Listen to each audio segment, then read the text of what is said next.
Welcome to the Basic Income Show. I'm your host, Scott Santons, and my co-hosts here are Conrad Shaw and Josh Worth. And in this episode 12 of the Basic Income Show, we'll, as always, be talking about the latest developments around the world in basic income, talking about new evidence and various basic income-related discussions that have been going on. And as always, we'd like to start off with a new AI-generated theme song, always using the same lyrics. So here's one for this week. I listen to music, it is AI-generated. Love it or hate it, no one was compensated.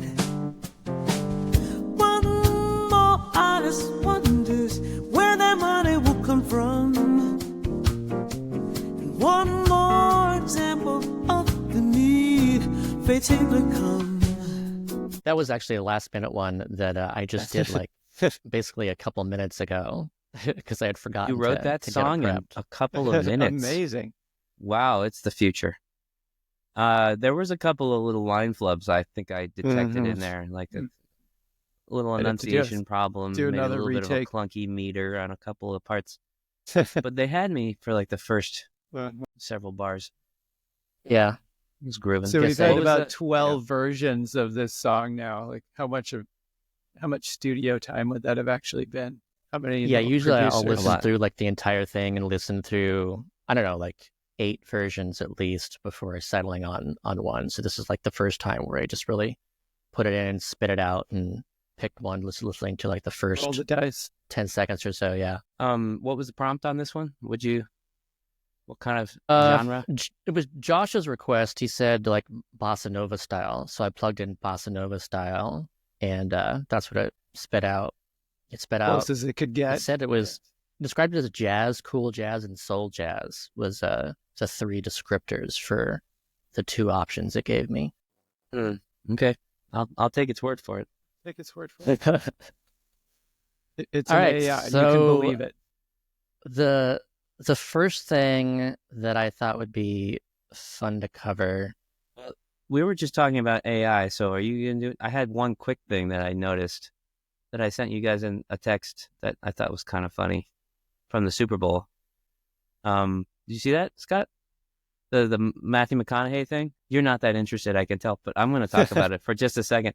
I just think it's funny, like it was Salesforce ads, and like this Super Bowl, like last Super Bowl was all crypto ads. This Super Bowl is all AI and ads, and this one, like there was an article about how they pay Matthew McConaughey $10 million a year to do these commercials, and Mark Benioff is like, yeah, we're saving lots of money, compared to all the people we're laying off at the moment, to pay for a combination of Matt McConaughey and AI staff. Maybe I'll try to go find one of those commercials. Mm-hmm. Yeah, no, I'm maybe looking run for one the whole company right soon. now because I'll bring up the one I actually watched it like prior to the Super Bowl, so it wasn't like one of those that was only made for the Super Bowl, or maybe they did it, then they tested it out by airing it, for weeks beforehand, maybe to like test it out or something. But he's a charming dude, and he's always seemed somewhat thoughtful. So maybe he'll come on and be our first guest. I'd love to hear his take on AI and basic income and why he does these commercials. And sure. Okay, so here's the dining fiasco one, or dining L fiasco is what it's called. The booking app I used didn't have Agent Force, so an AI agent didn't know to move my reservations inside or know what I like to eat, which is not that. What's up, my brother? Oh, hey, man, we really needed this rain, right? Agent Force helps restaurants prevent dining disasters. Paddle on over. It's what AI was meant to be. We got you, brother. So, what I think was silly about that particular commercial too is like, do you really need AI in order to tell you when it's going to rain? And Not like, is quite that sure what like they're the selling big there. improvement? It's like without AI, you're gonna have a restaurant that's like not, they don't have umbrellas set up and they have no idea it's gonna rain, and they're just gonna like have people sit outside like in rain. I don't know. Like there are better ways of selling AI than being like, you would have known what the weather was like. But it's so relatable, dining at a fine cafe in like Paris or something. That really connects to my lifestyle. So I feel like, but at the same time, it's not one of those "do you need it, but is it nice to have" sorts of things. Like if it can like do stuff without you having to think about it, so convenience is key. And I did work in a lot of restaurants in New York City that had cafe and patio dining, where it's like sometimes the decision from the restaurant is to kind of roll the dice. It's like, oh, it might rain or whatever, but then we'll just bring everyone inside. And it's like, what do you mean bring everyone inside? All the tables are full. We've had these situations where it's like just utter chaos. And one in particular, we're down in the meatpacking district, and it came in like hurricane force winds, and those little umbrellas over the tables. At least one of them just like completely ejected out of the table and flew like a block down the street like a javelin. And I was thinking, this is at least irresponsible. Like, what do we do? But yeah. So it's not unheard of for a restaurant to be caught by surprise or unprepared. Not anymore. Right. Not It's once just everybody that, gets the Salesforce. like, is AI the trick to that? Yeah, they'll Like, have an AI reminder to like lock down their umbrellas or something. Ping. Right.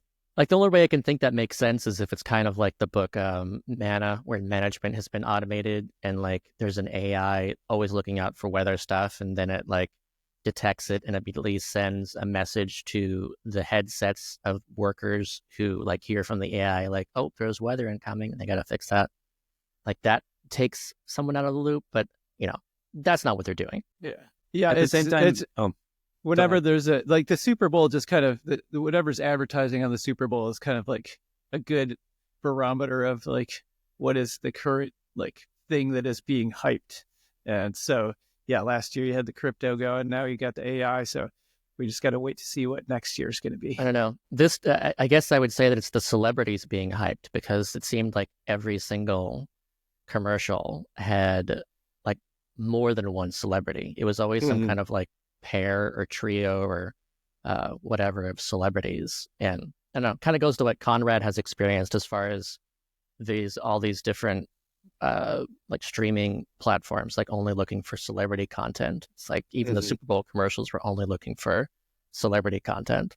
Yeah, it's the attention economy. Yeah, and it remind like one of the reasons I watch the whole Super Bowl, like every second of the commercials, especially, even though that's usually what I prefer anyway, was I have a friend who's an actor who was supposed to be in a Super Bowl commercial, but he wasn't sure, and I don't think they aired it, which is kind of sad. So I watched all these other commercials just on the idea that I might get to see Nick.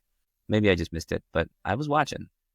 But I will say, like, that sort of job of like the warnings about weather, the like setting up, appointments at restaurants, like that part of it, like setting up reservations and stuff, that's a host's job. It's sort of in the same genre as a lot of customer service type stuff that I do think the world would be a lot easier for customers if you didn't need to go through customer service. If it was set up to be someone you could talk to immediately, someone who can deal with almost all of your issues and like talk to you like a person. Like I think about that now more and more for Commingle as we scale and are trying to be super efficient. Like AI tools these days could help a lot with impact data research, like when people are filling out surveys with open form questions, rather than having a huge staff of people reading them, we could have an AI kind of synthesize these answers. And also like categorizing people's income, like having a thing that basically is deciding how much you're making if people need to dispute something or need to answer a question. If we're trying to do this at a national scale, we don't want to have 10,000 customer service people answering calls if it can mostly be done by an AI that's basically just saying, oh, you said that wasn't income, or that was after tax or whatever. That brings a lot of value to the people without and it's in the place of a job that's not that rewarding for the people doing that job. Customer service is not a rewarding job. You just get yelled at all day, and it doesn't tax your brain or challenge you or like let you feel like you're building something, you know. Yeah, depending on whatever the customer service or tech support is and stuff. Like and I've talked about this before where I did have a tech support job and I was like the advanced like problem solver. So like most of the crew needed to like basically be robots and they had to like go through specific steps and, you know, say this, and this, and this, and then it either worked out or it didn't. And then if they didn't have there was no solution, then it like went to me. So like I had a great time like looking at each of these as like a puzzle to solve, and they were always different and they were always like tough. They weren't normal. So that was actually fun and meaningful. For the other people, they were the ones that could like easily be automated, and I couldn't stand like having a job like that where you just like read through a specific script and that's it.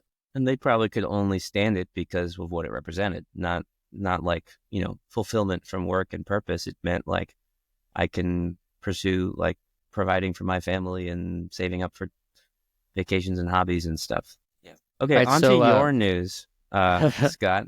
Sorry about that. No, we you know, you wanted to start with that. We can start with that. I just didn't like have that video prepped in advance. But so here's what I thought would be fun to start with, just because it's like really short and sweet and just like funny and kind of surprising. So this is a video that went like viral on Blue Sky. And it's just kind of funny how that works. So it's a super short video. It's 9 seconds long. And, you know, the guy says it's extremely important PSA. And it's gotten like, you know, over 3,000 reposts and it's over 7,000 likes. And like, here's just all it is. I need a woman with a wolf cut to beat me to death. No, you don't. You need healthcare and universal basic income. That's what, don't get distracted. Okay. I need a Like that's all it is. What's a wolf cut to beat me to like? What is? Is he just reading some sort of random reply? Yeah, he was reading like a comment, and like the person's comment was that they, you know, needed a woman with a wolf cut, and you know, it's just a specific kind of haircut is all. Like Billie Eilish has a wolf cut, and you know, there's others out there with, you know, this specific kind of look. People can look it up. When I do the edited version of this, I'll throw up a photo of like women with wolf cuts so you can get some idea of this. But like I just thought this was funny that something like this is like so heavily shared in regards to basic income, and yet it's just as something as simple as that. Like you never know what's going to be heavily shared. Yeah. Okay, so I've looked up wolf cut and I'll assume the audience has now. Can we just watch that video one more time now that I have all the context? The 9-second video. Okay. I just closed that off, but because I felt I'll like go just back a to really it. old person when you shared that, and I'm like, I don't get it. That's what most little memes are for me, I think. Yeah. woman with a wolf cut to beat me to death. No, you don't. You need healthcare and universal basic income. That's what, don't get distracted. Okay. I need a woman with a wolf cut to beat me to death. No, you don't. You need healthcare and universal basic income. That's what, don't get distracted. Okay. All right. I'm caught up. I'm sure there's like several people in the audience who are like, thank you for making him do that, Conrad, because I also was confused. Yeah. Pretty good. So that you really, you never know. And, you know, I like the sentiment involved of, hey, look, like there's the serious portion of it is don't get distracted, focus on what's really important. And then, you know, it's just so humorous to think of like that's the response to someone talking about a woman with a wolf cut beating him to death as in like something enjoyable, you know?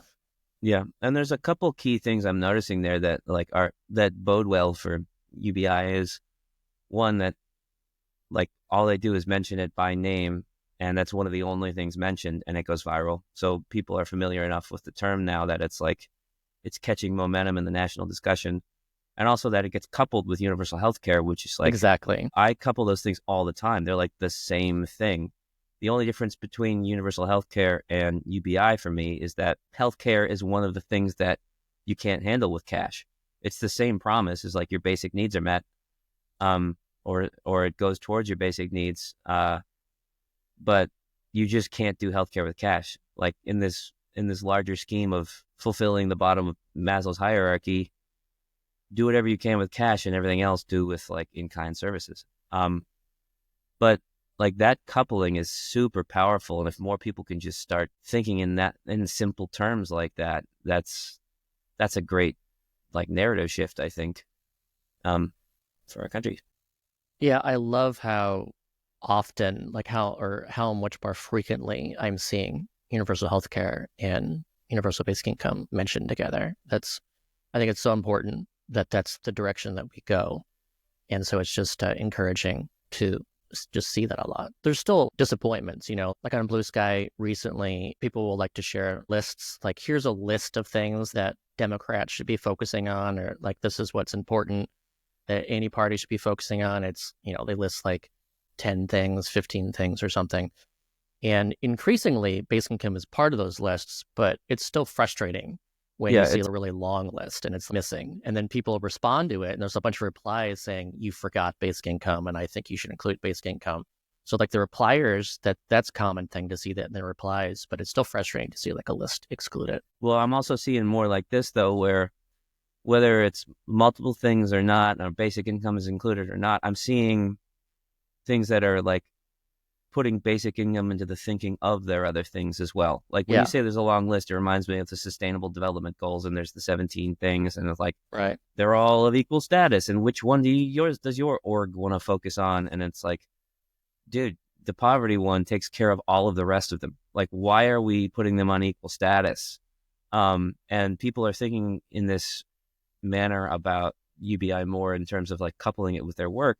So I see it more in healthcare, where people are talking about cash as preventative medicine, which I've been sort of trying to say for years. And I'm seeing it in food security, where people are like, these food banks aren't working. Let's give people cash and let them take it to the market. In more and more spaces, people are like, just the intellectual idea of getting people cash is starting to take some root, and walking into that sort of new emerging openness with like what we want to do with Commingle, which is essentially empower all of that, like research in reality, is like go to anyone who's running a pilot around any sort of intervention of any sort of metric and say, okay, let's also get these people cash and see how it affects the work that you're doing. It seems like it's ripe. The time is ripe for experimenting with cash and all of these things. So the next thing actually connects right to this. It's a encouraging example of basic income like being mentioned in these discussions. Like this is the kind of video, this is done by CNBC, and I encourage people to watch the whole thing. It's a 30-minute segment, but I think I just want to watch like the first 13 minutes of it. And so it's a little bit longer, but I do think it's worth people actually watching, and we can actually do some commentary on it too as we go through. And I'll just mention, so like at the end of this 13 minutes is when Basin gets a mention, and Conrad, I think you'll especially appreciate too how like we've been watching stuff like this, and like the first bit of it, is very common, and it's just good to see basic income now getting mentioned in this kind of stuff. So here it is. This is why more Americans are being pushed into poverty, as you can find on CNBC. 63% of workers say they wouldn't be able to cover a $500 emergency expense. Most people don't have $1,000 in the bank. Most people cannot handle a tire blowout, or they're going to put it on credit. Americans now carry more than $1 trillion in credit card debt. The official poverty measure in the U.S. today is based on calculations from the mid-1960s. It's also a system that is pervasive in actually creating poverty situations. Poverty leads to more anxiety, it leads to more stress, it leads to more health problems.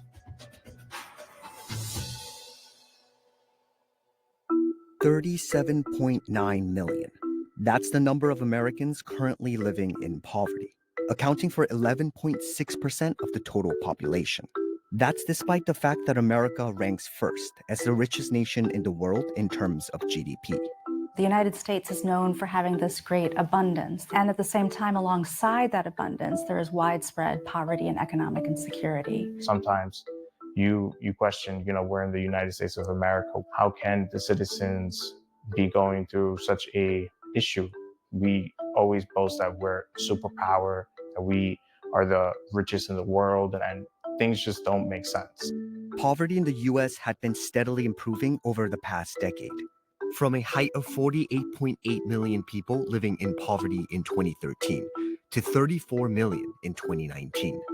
That was until the pandemic changed its course. COVID absolutely had a very deep impact on the access to employment and long-term employment for a number of families that were already vulnerable for various reasons.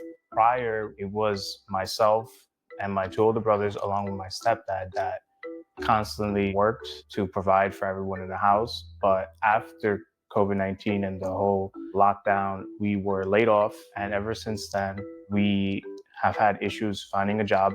Poverty is expensive. About 11% of the federal budget, or $665 billion, goes to economic security programs. Child poverty alone is estimated to cost the U.S. over $1 trillion, based on the latest research from 2018. There are also... Can we pause right there real quick? Yeah, I'm glad that they included that one too. That's just like, if there's many examples of this, but this is one of the one number that justifies basic income, where it's like, if you understand that basic income actually costs like $500 billion or up to $1 trillion, depending on how you set it up, and it's not like what they say, then, and the cost of child poverty is $1 trillion, and basic income would end child poverty, that one metric alone has made it worth it. Just that one. And maybe we need to simplify and like pick that one or like 3 of them and make that the main messaging, or like whoever is the candidate who is running on something is like, this is why this makes sense. There's a whole bunch of other windfall benefits, but this is all you need to know to be like, we should do this. Yeah, what's funny too is I've never really seen like a good estimation of what is the cost of all poverty in the U.S. It's just they utilize that thinking for child poverty. And it's almost, I don't know why that is. Like maybe it's because it's easier to think that children don't deserve poverty. And so like that's a poverty that we can and should solve. Maybe it's because it's like, maybe it would be smaller, so there's less money involved in ending child poverty. I don't know why, but like if you look at, what is the cost of overall poverty in the U.S., then, and again, I haven't seen it, but I'm sure it's more like, 2 trillion, 3 trillion, maybe 4 trillion. I don't know, but it's somewhere in that range. But the popular one is there's multiple estimates of child poverty, and yeah, it's over $1 trillion. But there's that deservingness thing. So if we can just shift the focus and say, kids don't deserve to be poor, so this is a program to end child poverty. As a bonus, it'll end all poverty, like extreme poverty as well. But I also think all of these estimates are always inevitably going to come up short of like the actual cost of the thing, because it's impossible to measure the opportunity cost. Like in the 1 million or 1 trillion for child poverty, like what is that including? Do you guys know? Like, is it just like cost of programs that are designed to alleviate child poverty, or is it including like sort of the other effects of it? What they measure is you can basically think of it as thirds, and it's like a third of $1 trillion, third of $1 trillion, third of $1 trillion for each of these, and they are reduced costs of crime, reduced costs in medical care, and increases in productivity. So like, if a child grows up in poverty, they're less likely to have higher incomes over the entire span of their lifetime. And those interact with each other too. So, if you're in poverty, you're more likely to end up in prison. And then being in prison makes it harder to get a job, in which case your lifetime earnings are lower. But all those together is what kind of adds up to $1 trillion. So it is factoring in some like calculation of opportunity cost, because it's assuming like kids who grow up out of poverty will do more stuff and pay more tax revenue. And when you were talking about this now, it just kind of occurred to me that like that $1 trillion is going to someone that isn't that kid, probably, right? Like it's passing through some other set of hands before it makes its way to helping the child, right? So there is, in a way, a profit motive there to keep it going. There's having that money continue to pass through these other programs and hands it's benefiting someone in a twisted kind of way, right? Right. Yeah. Like it's going to the paychecks of those like prison guards or something. And then the prison guards spend their money in their communities, and that helps uplift those communities and creates jobs. And it's like, well, why don't we instead have that money go through the parents so that it doesn't go through the prison guards instead? And the parents would spend that money into the economy. So that's also how it like interacts with inflation, where then people panic about, basic income cost inflation. But it's like, yeah, if you're reducing paychecks going to prison guards and making sure that more money goes to the parents, then that overall spending in the community could be the same, but there's certainly one that's preferable to the other in my eyes, and maybe not. There's one that makes more sense. But then you got to wonder about the, what about the prison guards' kids, right? Like that kid, maybe the prison guards' kids are going to be now the ones that are in poverty. Well, they'll have a basic income, right? But yeah, so they can have a different job. There is a weird equilibrium that we'll always need to be finding out as more and more industries shift. But it's like the UBI in a way can function as a way to like break our dependency on extractive or damaging industries like fossil fuels or whatever. Like it's a big part of why it's hard to move away from things we know are bad is not just because of the profits of the people who own them. It's because of the livelihoods of the people who work for them, right? Like the coal industry ecologically harmful and socially harmful. Like it's hard to move off of coal because all coal miners need jobs and they pay their kids. It's hard to switch longshoremen to automated systems because that's a source of income. So yeah, I mean that is like it'd be interesting to see some sort of bizarro alternate, like the costs of removing poverty estimate, where it's like, well, if we got rid of poverty, we would lose $100 billion across the economy in extractive, terrible jobs, or something like that, and just right, yeah. Just what like would we really be losing? Yeah, there are estimates of like what is the like how fossil fuel sector, like how that sector itself is like negatively productive in that, like, yeah, it generates all this revenue, but then also there's all these harms that it causes too, in which case it's like has a negative value. So yeah, there's certainly jobs out there that have negative value that we don't necessarily look at that way. And so long as we shackle our well-being to the jobs entirely, then that makes it really hard to get rid of certain sorts of jobs when it's time for that, Yeah. All right, back to the video. Anxiety, it leads to more stress, it leads to more health problems, all kinds of things that amplify the effect of poverty. The feelings that you would usually encounter when you're in this position is mostly depression. Why can't I find a job? Why are we in this situation? We're trying our best, and sometimes it's just falling back down on our face. So how did poverty become such a big issue in the United States? And why is it so difficult to end it? Income inequality is one of the big reasons why the US suffers from such high rates of poverty.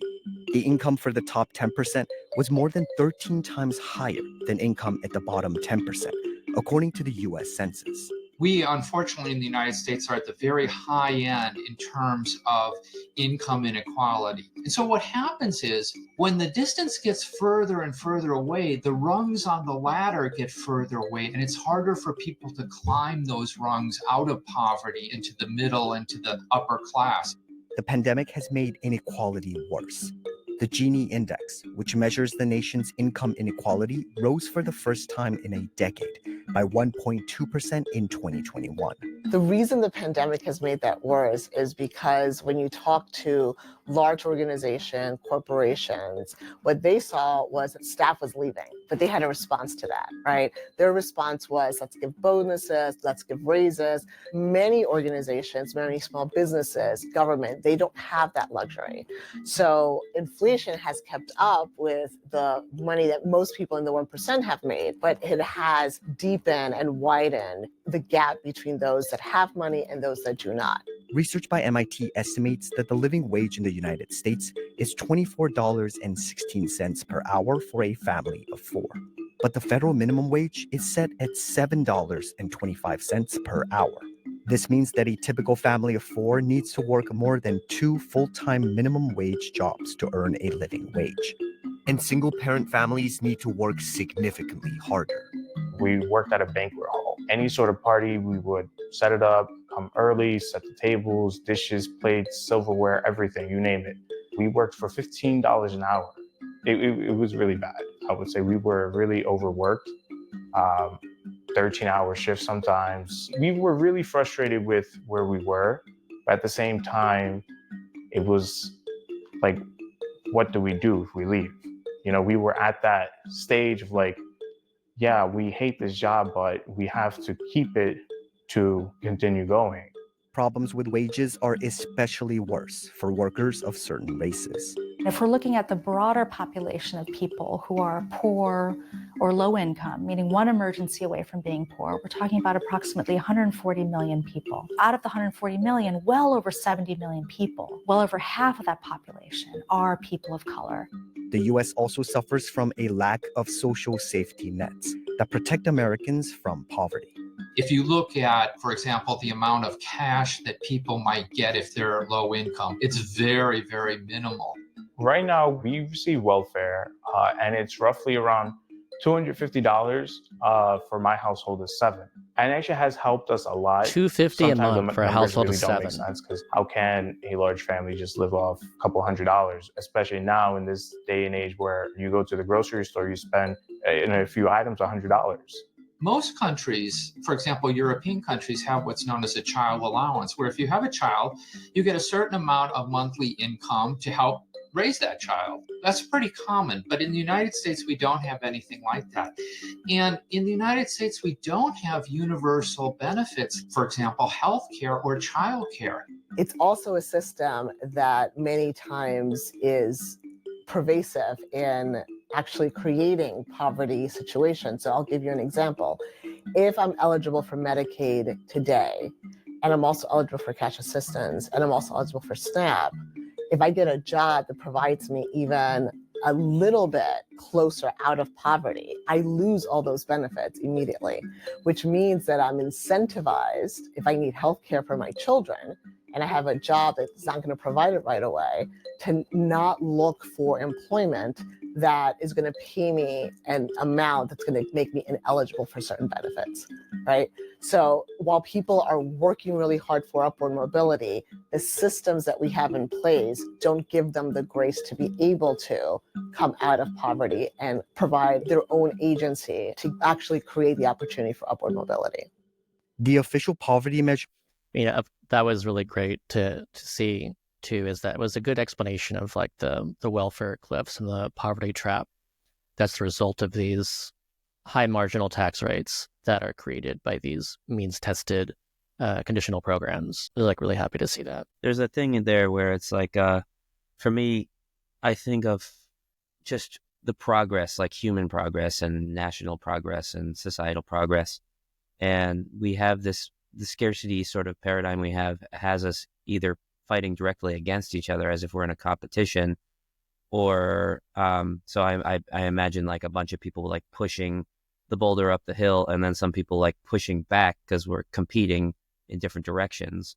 Or like another version where it's like people that are through whatever mechanism, like kind of a dead weight or like an anchor, or like we're all trying to push this society forward.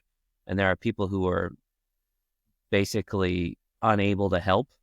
So like if you imagine a bunch of people trying to push in the same direction, and like, you know, your average person who is productive pushes with like a force of 10, but the average person who is like kind of spinning their wheels in poverty and all the stuff that comes out of that is like a -1 or something. Like investing in that person, even if they're not like as able to push hard as someone else, turning a -1 to like a +5 or something. I really should do this with a graphic or something. It's probably not working, but that's like a 6-point swing. It's like having a whole new, it's like, it's not just, it's like taking someone who is a drag, and I'm not saying the person inherently is a drag, but the person in their situation has no choice but to be a drag. Like they're forced to be dependent upon the systems that won't let them get out of, you know, these welfare structures, or, you know, they're pushed into crime. If you take someone who is like slightly detrimental to slightly positive, that's a big swing of like, we're all pushing much forward now.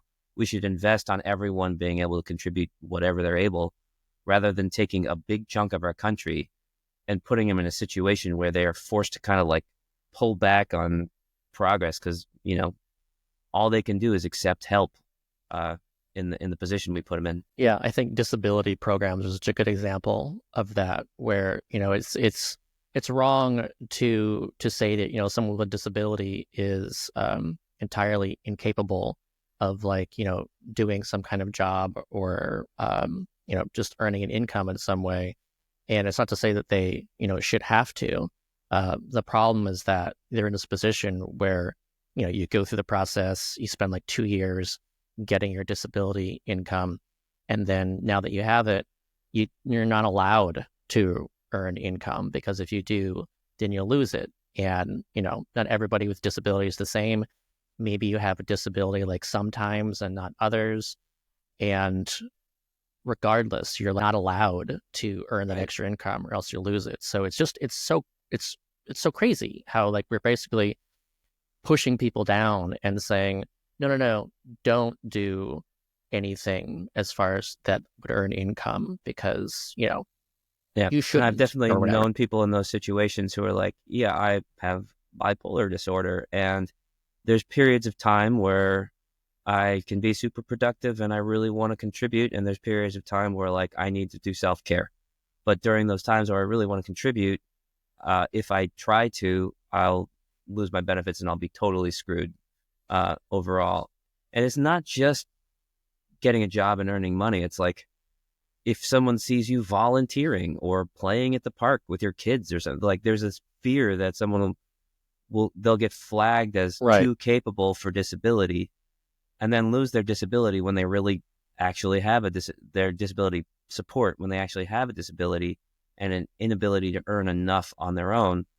So now we're taking someone that, you know, could push with a, you know, out of 10, they could push with a 4, and we're making them negative. Like, I'm going to stop using that metaphor. I don't think it's working.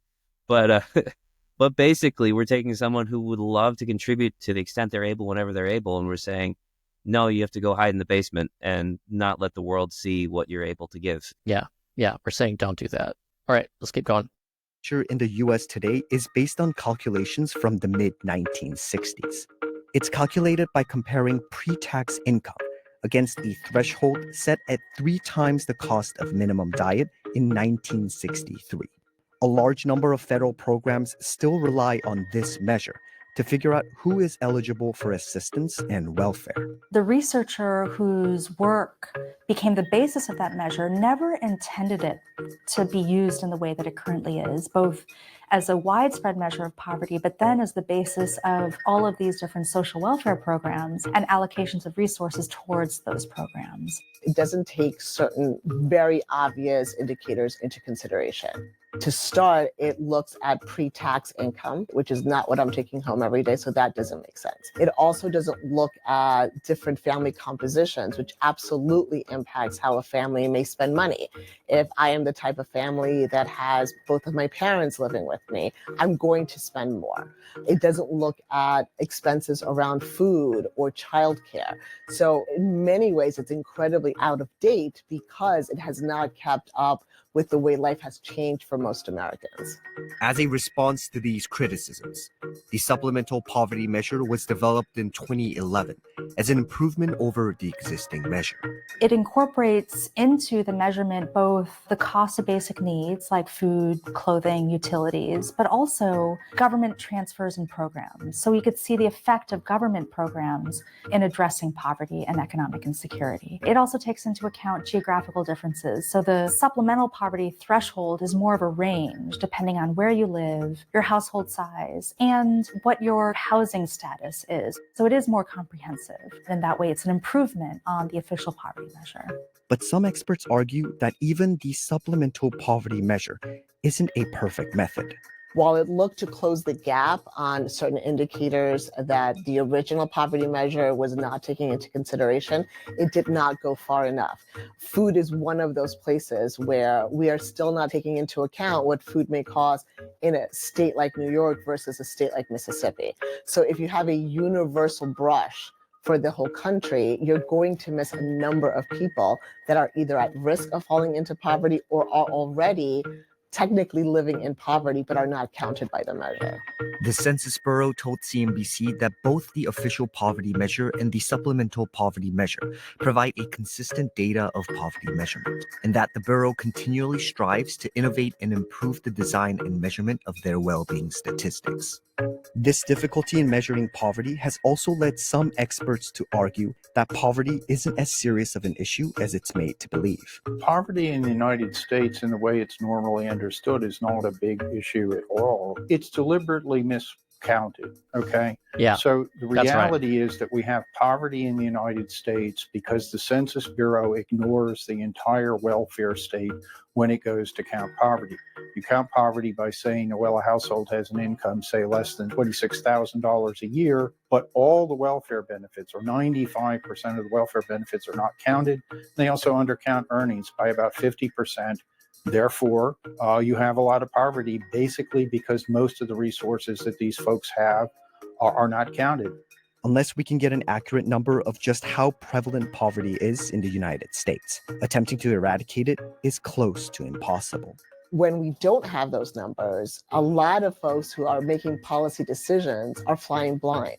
Whether I'm a large corporation that is looking to invest in an organization or in a city, or whether I am a public official that is trying to figure out how much SNAP is enough SNAP.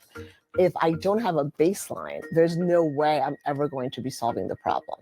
If COVID has proven anything, poverty is an issue Bring that on can be the resolved solutions. with the right policy. Government assistance led to a significant decline in the supplemental poverty measure, lifting 45.4 million Americans out of poverty during the height of the pandemic. Policy, I would say, is one of our strongest tools in fully addressing and eradicating poverty. It is where we can define what the problems are, accurately measure what the problems are, and then design and implement the programs we need to address the true extent of poverty. Really good example that I'll use is that of the elderly. This is the one real success story in the United States, is we've really been able to reduce the poverty rates amongst the elderly as a result of primarily Social Security and Medicare. So if we didn't have those programs today, poverty rates for the elderly would go from about 10% to 40%. And that shows you the dramatic impact that government programs and policies can have on reducing poverty.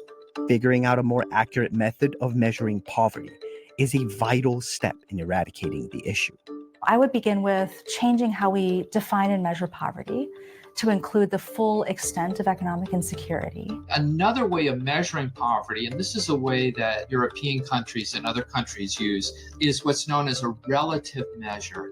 And so they say, if you fall below 50% of median income, then we're going to count you in poverty. So if median income was $70,000 and you fell below $35,000, you'd be counted as being in poverty.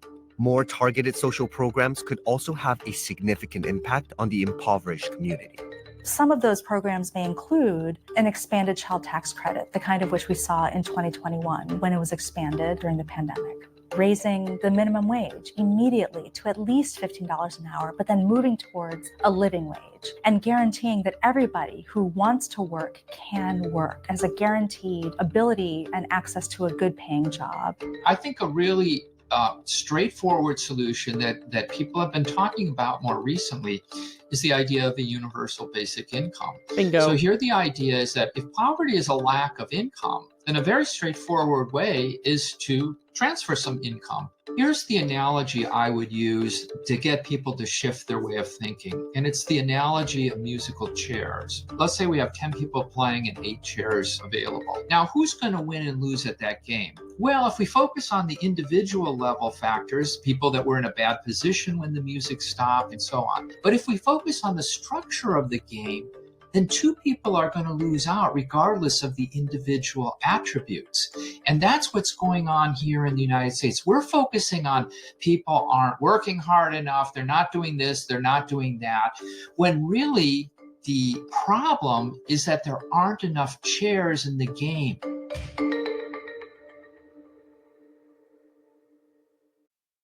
I like that metaphor, the chairs, because that's a big issue in general is there's out of hundreds of millions of people, you can always point to the edge cases, the people that got that big break, the people that worked really hard, that climbed out of the ghetto, the people, like these are the ones who grab the attention because now they're in a place of success and they have platforms.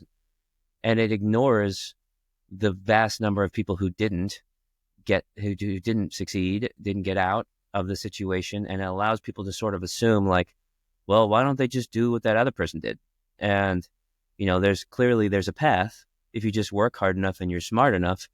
But the reality is that the system is like this musical chair situation where it's like, no, there are not enough chairs. And it's not like there's too few chairs per round in America. It's more like out of 10 people, there's like only 7 chairs. And to say that like, why don't you just get a chair like I did? I hustled and I got my butt in a seat. And it's like, there's not enough chairs, you know, you happen to be closer or whatever. Eventually we have a system that necessitates poverty. And until you have a system where there's 10 chairs for 10 people, you can't have this sort of, you know, pull yourself up by your bootstraps narrative, because it's just that you're just ignoring disingenuously or blindly the people that there's just not enough room for in the economy as we've built it. Yeah, there was an article I've written before about the game of musical chairs over hot coals. Is the what I added to it, just like because there's a danger of like not getting a chair. So it's not even just like a game, as in like, oh, you didn't get a chair. It's like, oh, you didn't get a chair, so you're just gonna burn to death. It's like the Squid Games version, you know. Right. It's like if you don't have a chair, you like those are the only things that don't fall into a pit of spikes or something like that, you know. Yeah. Yeah, it is a good analogy, but like it does make you wonder, like, so everybody has a chair. Now you just don't have a game, right? Like it's hard to conceive of. Like we're so used to playing this game of like going around waiting, you know, this is what we do. We're sort of like trained to be playing this game. And if you say, we're going to actually make it so that there's no losers, then you're like, well, now what do we do? Like it's hard to conceive of. Well, there's some right? chairs are nicer than others. Like there's only one person gets like the nice massage chair. Right. You know, like Well, like the it's massage chair that plugs in, gets your back, gets your legs. You know, it's like it's really nice. Part of the problem with the metaphor is now it sort of lends you to think it's like, okay, now we have a bunch of people sitting on their asses, so it doesn't quite work. But if it's like if the real game starts, if like the best part of the game isn't the finding of the seats, it's like what you do in between the finding of the seats, like that's just like in between rounds. And then when you're in the seats, like you all have to like play some sort of word game or like sing a song or whatever. Like that's the game. Just then listen everyone to the gets music. to be part of it. Right. That's good. We should act this out. We need to get so we have to invent a chair-based sport or something. We need to get like the full continuum of nice chair to crappy chair. And then there's the automation angle. too. So like there's like robots sitting in the chairs, you know. Right. So that's part Yeah. of the equation now. Mm-hmm. Right. So the next thing I wanted to cover. But that was good. and Is so- there a link to that video? That was a very nice. Yeah, people can find it on YouTube, just like poverty MSNBC, but I'll include a link in the description of the CNBC, YouTube yeah. video. Yeah, and you were right, Scott. I like how, it started walking down the path just of like the other solutions that like people have been pushing forever. Then The typical stuff. It's been like job guarantee and minimum wages and stuff like that, where it's like, problem with these is you're fighting about them forever, and they're very bureaucratic, but for so long it's always been like, okay, even if we are going to consider UBI, we need these other things first, obviously, like healthcare and minimum wage and job guarantees and stuff. And now this one is taking more of like a nod to those things, because that's a place where people are at, but focusing more heavily on like this more infrastructural base beneath it all. Yeah, I think and I that's like great. how they like it's so obvious how we learned from the pandemic period that they mentioned in the video that we pulled like over 40 million Americans out of poverty, like during this time. And, they didn't do it because minimum wages went up or because we did like a job guarantee. Like we did that because we just said, oh, people need money. Let's send them money. And boom, we dramatically reduced poverty. Like it shouldn't be that difficult. Yeah. But And it it's, I mean, there was a little bit of a gray area in there that they started getting into with like absolute and relative poverty. And we've talked about this before, where it's like the point of UBI is first and foremost to get rid of absolute, like zero. But then the question of relative poverty gets into the more nuanced understandings. Like I think once we've started building a basic income floor to begin with, we can talk about like how big should it be and how should we think about it. And when they talked about like a percentage of median income, I like to use mean income actually better, but that's sort of a mechanism of getting into the discussion of like, this is a dividend. This is sort of an investment in our people. This is sort of an inheritance and a right of each person that none of us claims over the other. And that sort of thinking. I don't know whether or when we'll be ready for that, unless the basic foundation is built or not yet. I'm still waiting to see how that. I mean, that's kind of goes. what commingle's doing, really, is that we're just measuring poverty based on, I guess it's relative where you stand relative to the average.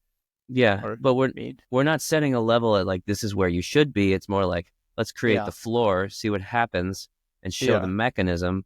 And then once you have that in place, it's like, okay, how big should that floor be? Like how tall should we make it? Is I think the next question in the series of logic. So yeah, that's kind of why I'm so excited, is to be able to get past the first question of should we build a floor, so that we can say, okay, now we've got a floor and we know how the floors work.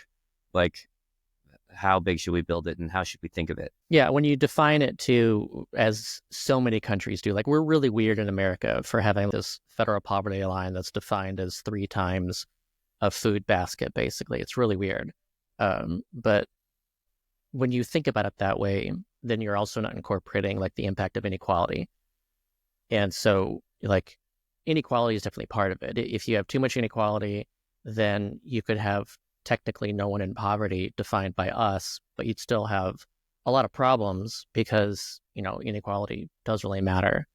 So I think it's important to like incorporate like the level of inequality and understanding how good as a society is doing.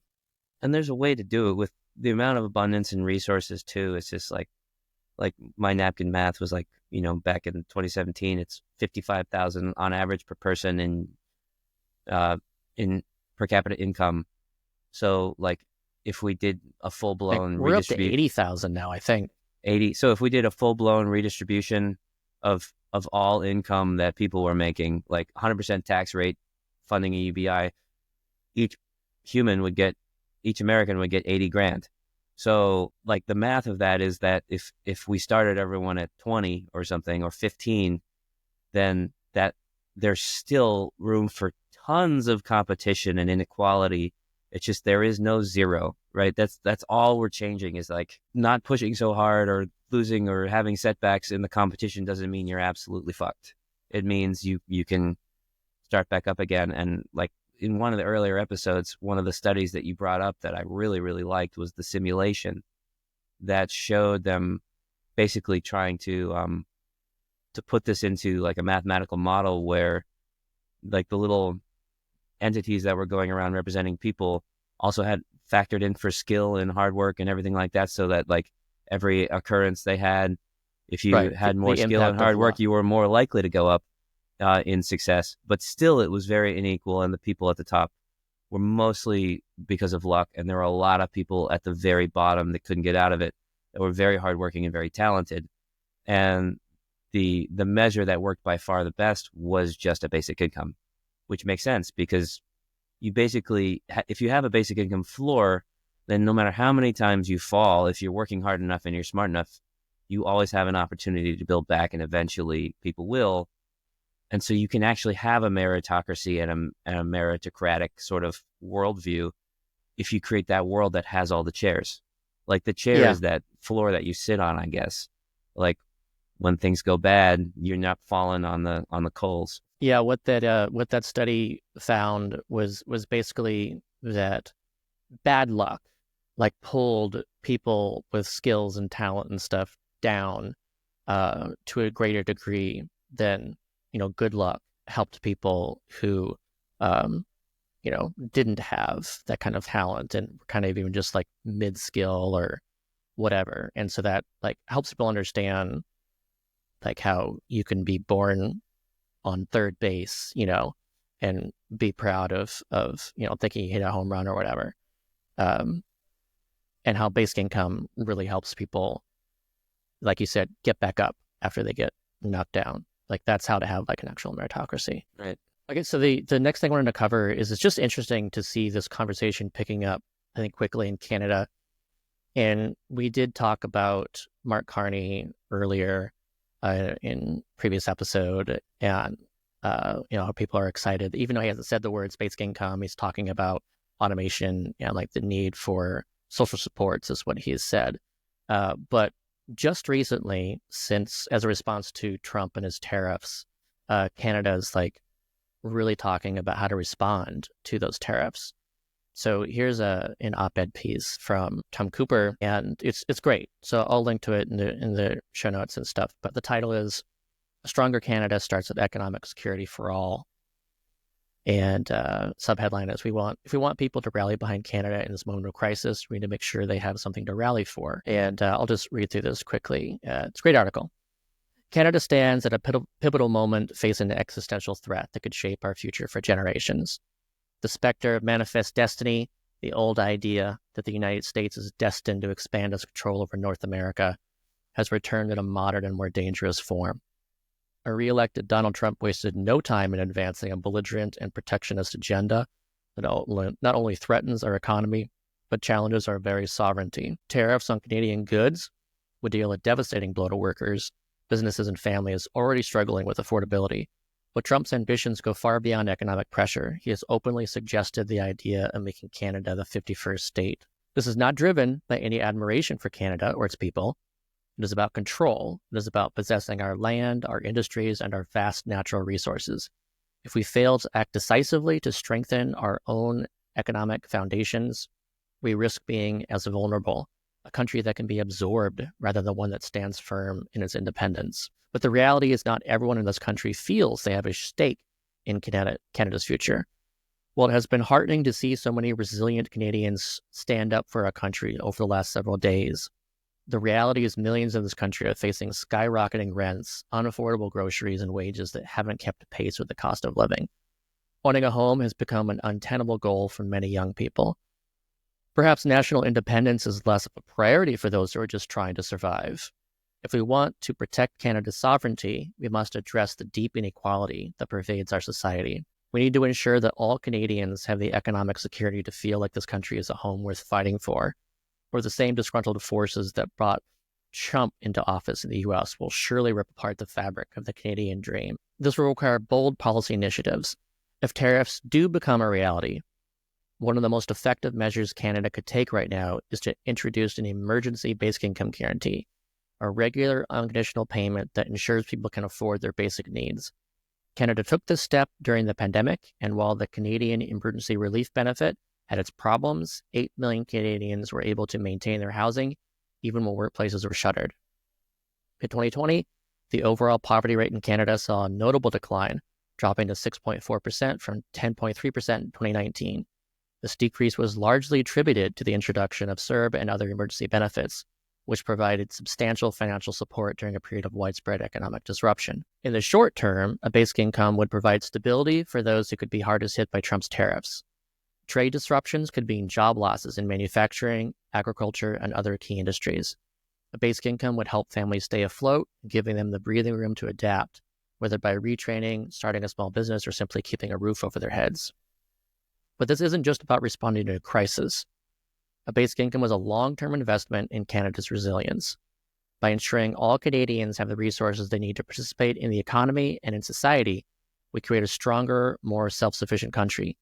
People with stable incomes spend money in their communities, support local businesses, and contribute to a healthier economy. A country where fewer people are struggling, one where everybody has a home, is one where everyone benefits.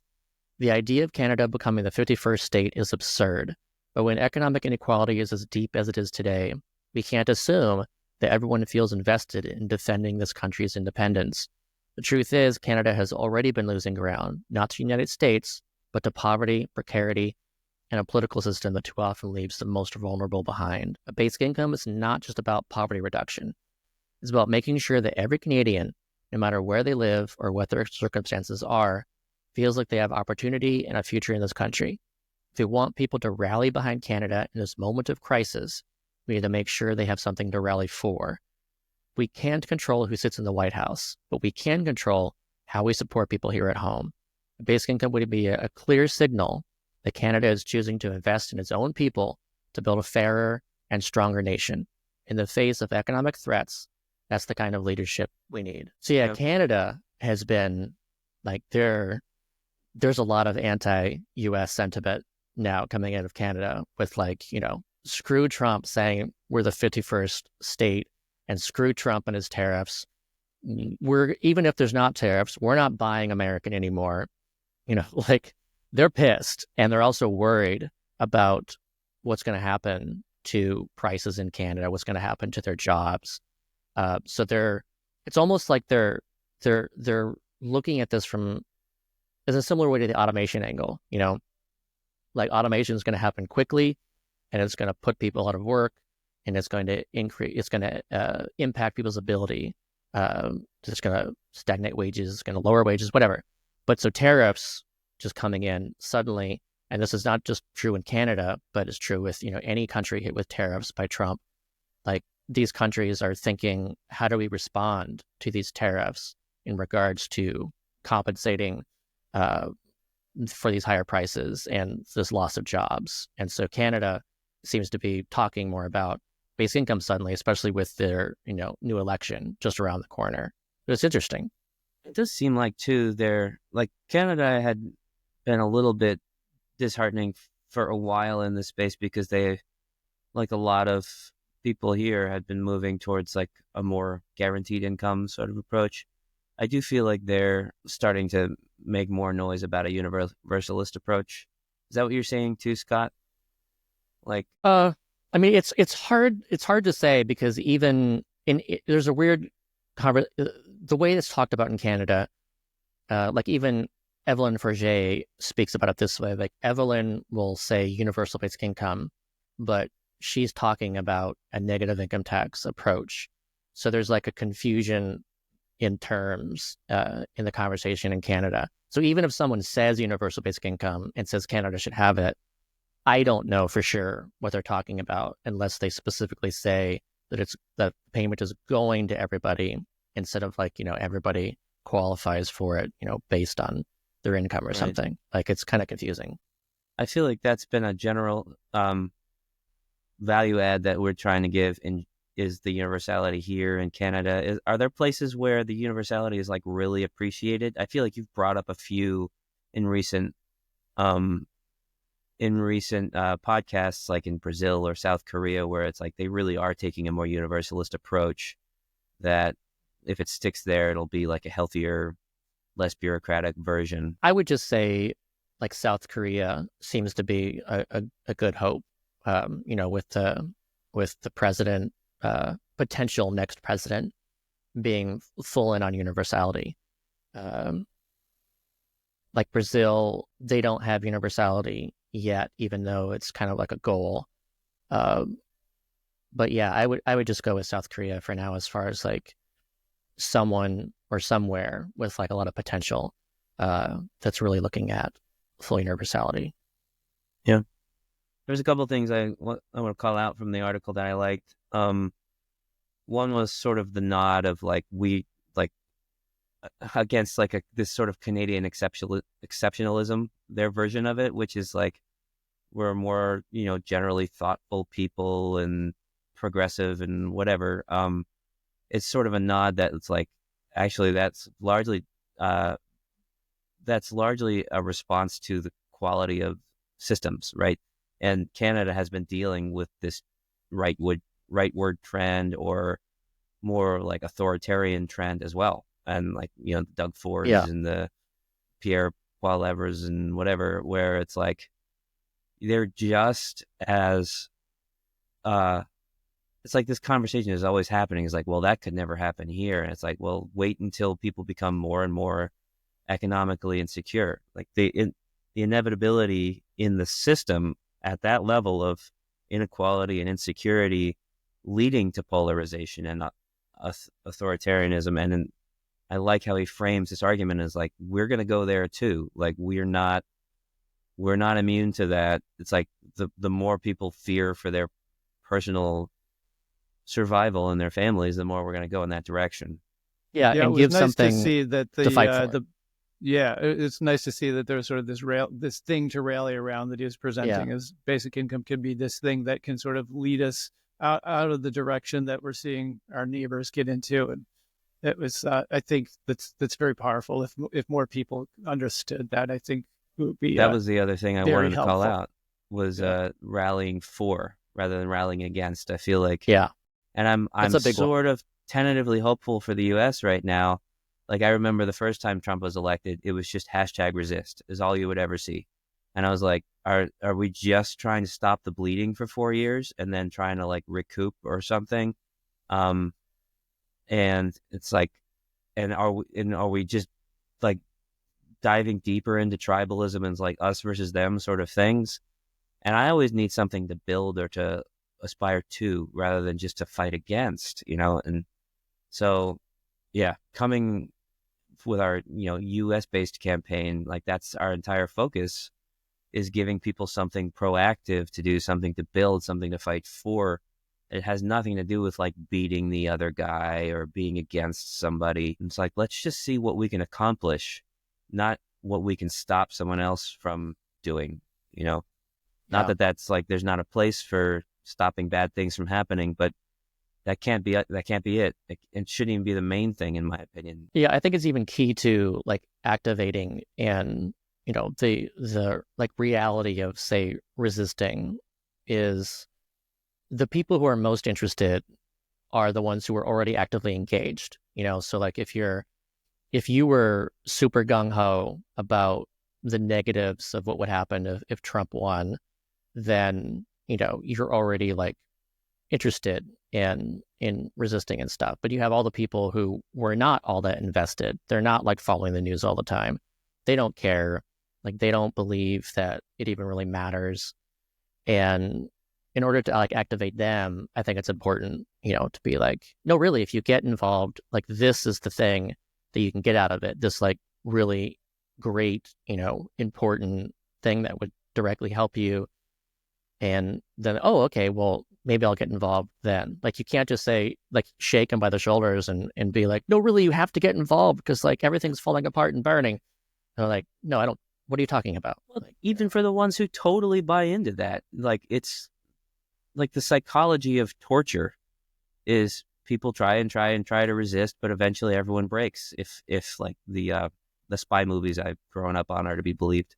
Like everyone eventually breaks. Like you can't just resist forever. But if you give someone something to work for, like if the spy movies and the war movies I've watched are to be believed, it's like, you're the one that kept me alive is what you always say. Like the thought of getting back to you, or the plan that I was doing with my fellow inmates or whatever. It's like, that's what kept me alive, or like That's funny. the routine or the thing I was working on. Psychologically, #resist, if that's the only thing we're doing, is basically signing up for torture. And there's only a certain amount of time we can handle it. And like, there's a bunch of people who have been basically in that mode since 2016. I would add that, like, when it comes to torture, like in TVs and movies and stuff, you know, like it's so unrealistic. In like, basically, it always works. Like, torture always works. If you just torture someone enough, then you'll get the truth from them.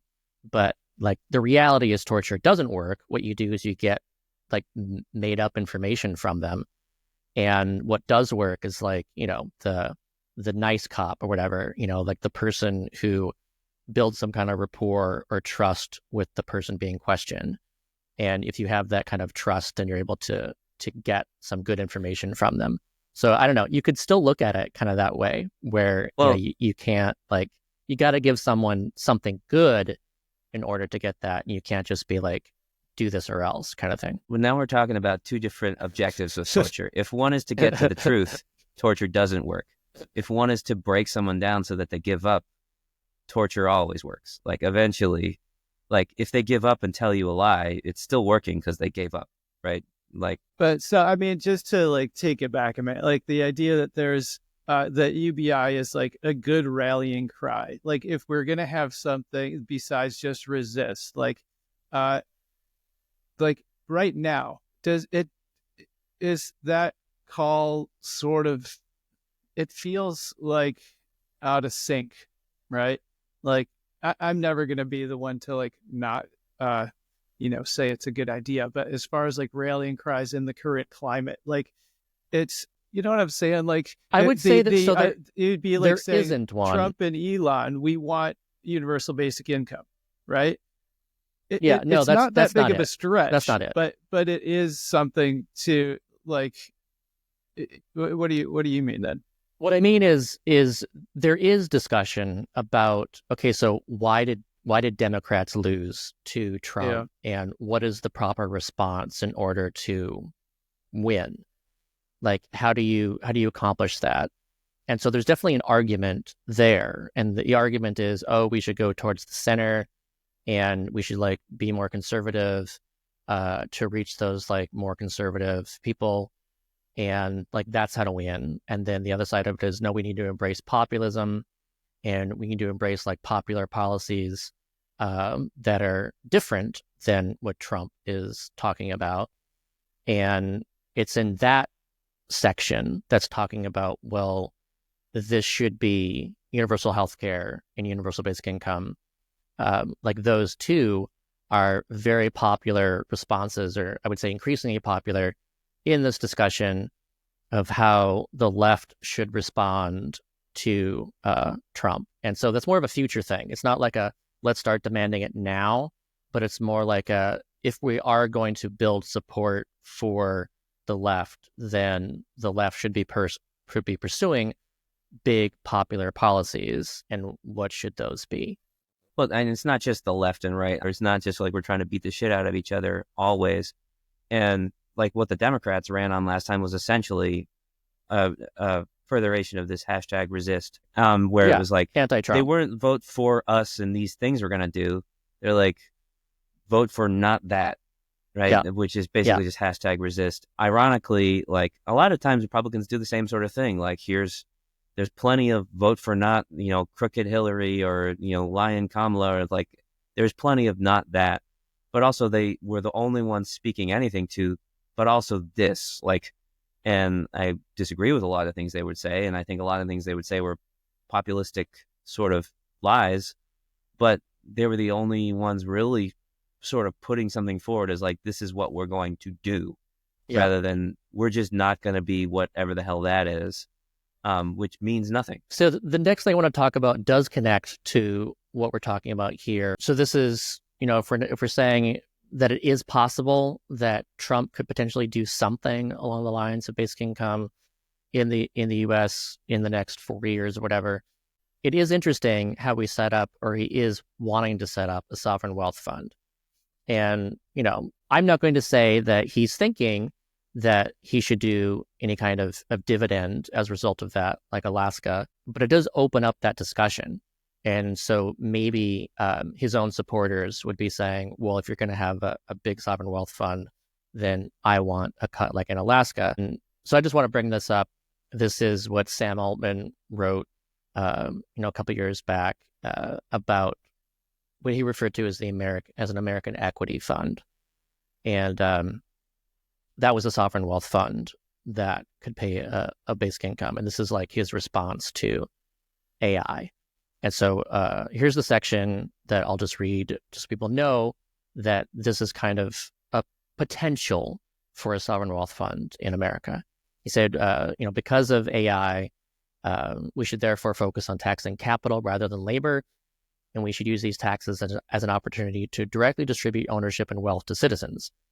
In other words, the best way to improve capitalism is to enable everyone to benefit from it directly as an equity owner. This is not a new idea, but it will be newly feasible as AI grows more powerful because there will be dramatically more wealth to go around. The two dominant sources of wealth will be companies, particularly ones that make use of AI, and land, which has a fixed supply. There are many ways to implement these two taxes and many thoughts about what to do with them. Over a long period of time, perhaps most other taxes could be eliminated. What follows is an idea in the spirit of a conversation starter. We could do something called the American Equity Fund. The American Equity Fund would be capitalized by taxing companies above a certain valuation 2.5% of their market value each year, payable in shares transferred to the fund, and by taxing 2.5% of the value of all privately held land, payable in dollars. All citizens over 18 would get an annual distribution in dollars and company shares into their accounts. People would be entrusted to use the money however they needed or wanted for better education, healthcare, housing, starting a company, whatever. Rising costs in government-funded industries would face real pressure as more people chose their own services in a competitive marketplace. So, just something to think about that, Sam Altman does have Trump's ear. It is, it's not outside of the realm of possibility for Trump to use this, especially if he's talked about putting tariff revenue into this sovereign wealth fund. And if he's putting tariff revenue in there and if he's having tariffs, then of course the result of that is higher prices. And so he could take kind of a similar approach to what he did with the tariffs in his last term, when tariffs impacted farmers, and he ended up, as a result, sending a lot of money, like billions of dollars, to farmers to help them because of the lost business that they had because of the tariffs.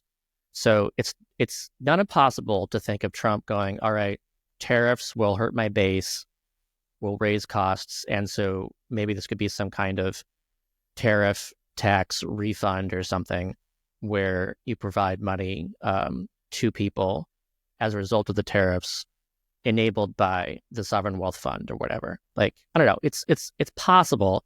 I don't think it's going to happen, but it is possible. So I think it's just a good idea to have out there in general. And I feel like Sam's argument there is very politically feasible and well thought through on all sides as just like a smart mechanism to give us all investment in our country. And yeah, it seems like one of the more coherent approaches for how to get it started that I've seen. Yeah, what I like about that approach too is it's a corporate tax that isn't really like a tax, because if you're asking a publicly traded company to contribute 2.5% of their shares each year, they can print those shares. So, that's the money they can print. So they print 2.5% more shares, that goes into the fund.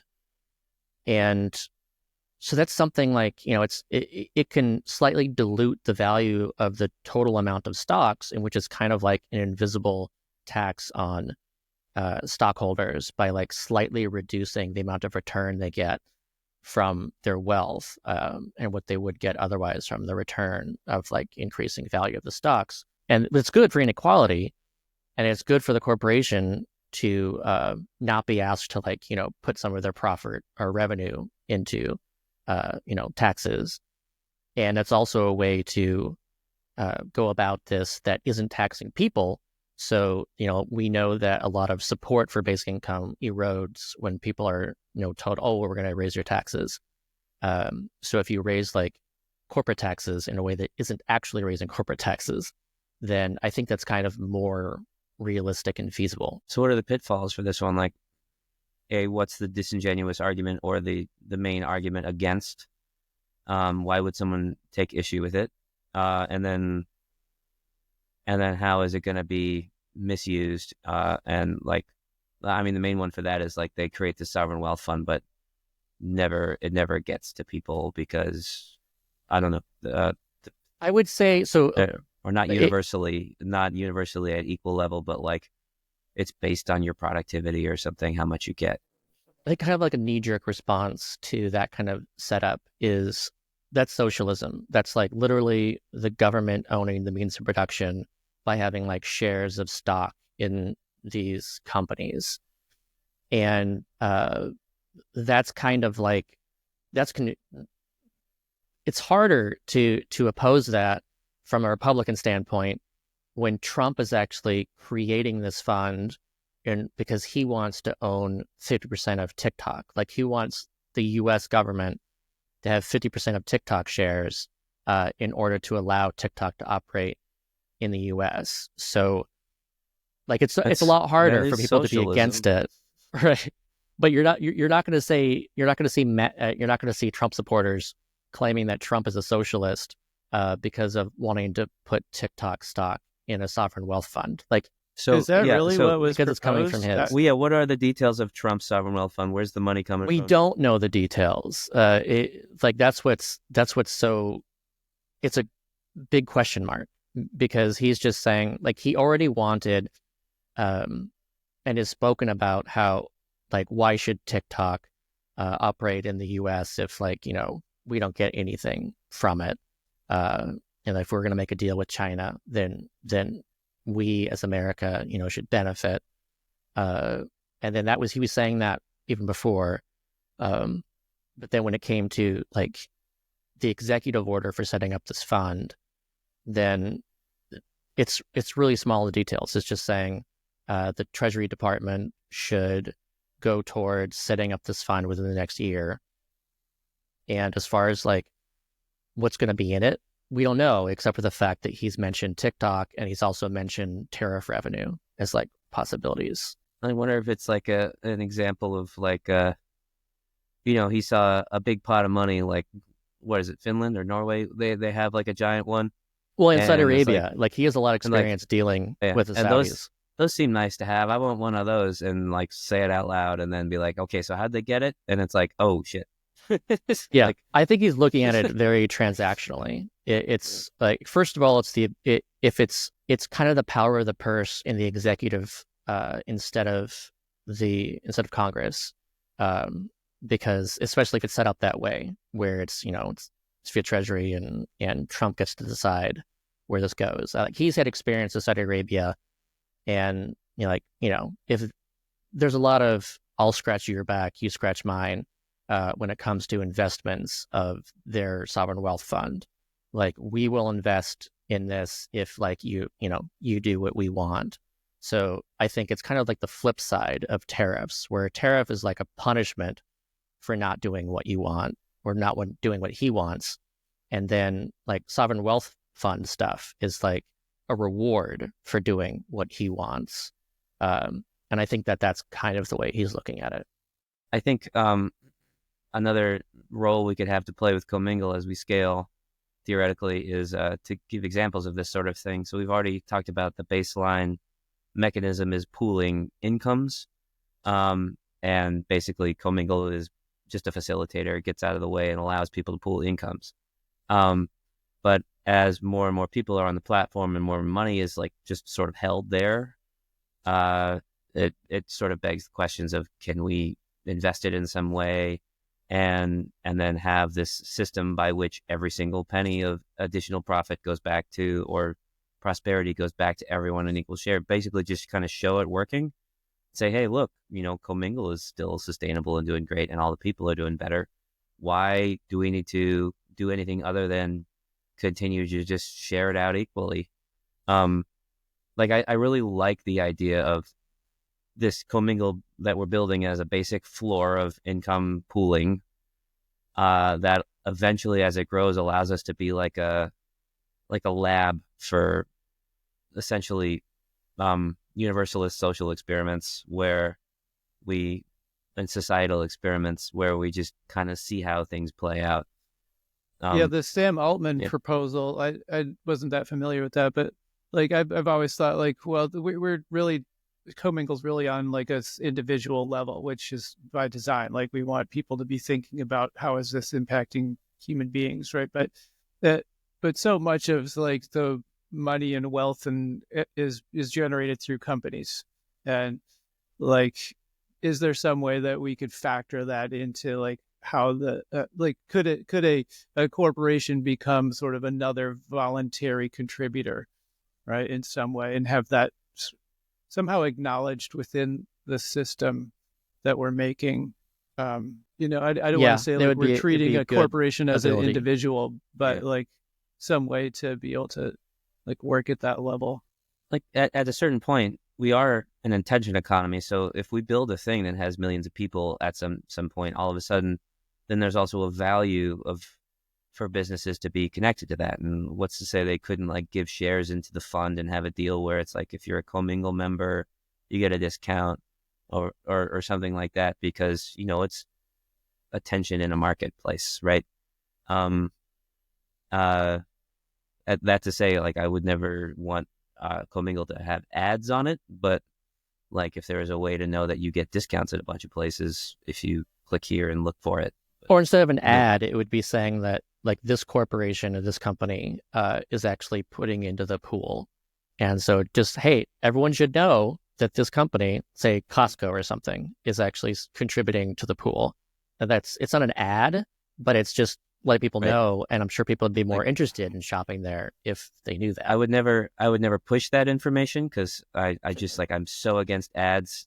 It's ridiculous. But I would have a link on the page that's anyone who's curious where you get discounts, here's a list, you can go to it. And I don't see, it just seems like the sorts of opportunities for people to symbiotically continue to value up this connection of all kinds of people and solidarity, could lead to the additional value generation like that, the rising tide sort of thing. And if our baseline premise is we're going to keep sharing out all of that rising tide prosperity in equal share, then we're all pushing in the same direction as a team, just like I was talking before. But there's a couple things in South Africa that are some news items that I wanted to get to next. I just want to talk about Kai's one comment for a second first, because he's talking about what we were talking about with Trump and the sovereign wealth fund. And he says, in any other context, a sovereign wealth fund would be exciting, but I don't trust Trump or any of these cronies in his administration.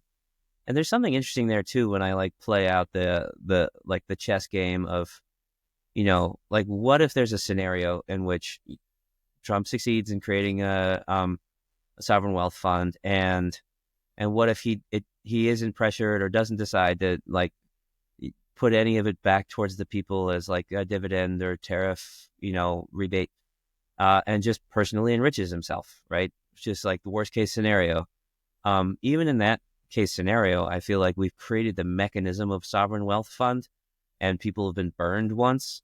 And then the next question that arises, now that the sovereign wealth fund is probably still generating new money, now we have this thing okay, we need to make sure that this money doesn't so that the discussion then comes to the point of we've been burned, but now we're going to take this and redirect it to the people. I think just having that mechanism in place opens up a lot of opportunities, just like with commingle, gathering this community of people opens up a lot of opportunities. Yeah, I agree. You can't really trust it right now. It does just seem that he's needing a big pile of money that he's able to control without Congress having a say in it. And so he just needs a place to stash it. Like, it just feels like, the big pile of gold that he's like gets to throw around. I don't think he needs to like personally enrich himself with it, but I think like to use it as the way to fund whatever thing he feels like doing, I think seems like the main. It's like to reward friends. If you do what he wants, you'll benefit from it, and it's a very useful tool. And if he did, they'll screw up a few times. If he needed to get voted in again, like if he was looking for another term, like it would not be that crazy to like say, oh, all of you people that voted for me because you love me so much, here's the money that's going to make it so that, you're doing better. And I promised you and I fulfilled my promises. Now vote for me again. But he doesn't have to do that, which is, it's kind of stinky, right? Unless there's some one of his cronies, or he wants to go for another term, or like maybe there is some reason why you're basically buying votes at that point, which, fine, if that's how he wants to do it, like maybe he deserves it, right? Like if go ahead. There's one other thing I want to point out too, since we're still talking about the sovereign wealth fund, is just that it's fair to point out that we don't need one in order to do a basic income, and like a lot of the discussion around sovereign wealth fund, they're like kind of poo-pooing the idea. Like people will say, oh, the only way lots of countries have sovereign wealth funds, but that's because they have a surplus of revenue, and then so what they'll do with the surplus is put it into the fund, and so therefore, since we have a deficit, then it's like silly or pointless or impossible to have a sovereign wealth fund. And like that's a really like poorly informed kind of discussion to have about a sovereign wealth fund, because like if we wanted to, we're a currency issuer, we could just put money into a sovereign wealth fund, and that's possible, but also like we don't have to have a sovereign wealth fund in order to get money to people, because again, we're a currency issuer, so we can just do that. I do think that there is the same reason like the Alaska dividend works well, is because people feel that they deserve it. Like the reason I should get a dividend and the reason it should be universal is because we all as Alaskans rightfully own the natural resources of Alaska. And so like the permanent fund helps kind of like give that justification. And so I think that there's a reason for a wealth fund to provide that justification, like in the same way that Social Security payroll taxes provide the justification for Social Security, even though they aren't actually required. Like we can just do Social Security and we don't have to do it that way. So I think that there's value there in regards to doing a sovereign wealth fund and doing a dividend from it, instead of just straight up doing UBI from kind of more of an MMT understanding or perspective. And then I know some MMT people don't like at all the idea of the sovereign wealth fund because it like kind of confuses the issue of people's understanding of like how money and taxes works and stuff. But I still think that there's like a reason like to have it. It's like a nice way to sort of keep track of what is the productivity of our nation, right? So, and the fact that it isn't a single amount every time, it's like, or maybe it can be, but like that it is somehow tied to the amount in this fund is directly correlates to the amount that and this idea that as corporations get richer, then we should benefit from that. Like, it's a GDP dividend. It's hard. It's easier to see UBI as a GDP dividend if there's some kind of mechanism that connects it to growing GDP versus just like saying it. Right. It's like a pooled house in a restaurant where it's like if there's no customers, then no one expects much, and if there's a lot of customers, everyone gets a cut, and we all feel like we're kind of doing it together, and we all deserve it because we're part of that team. It's just like that. Okay. So there's a couple of things that happen in South Africa that I want people to know about. And so here's the headline here. This is from late January. Explosive court ruling on SRD grant. Government ordered to progressively increase the grant and income threshold to allow in-person applications.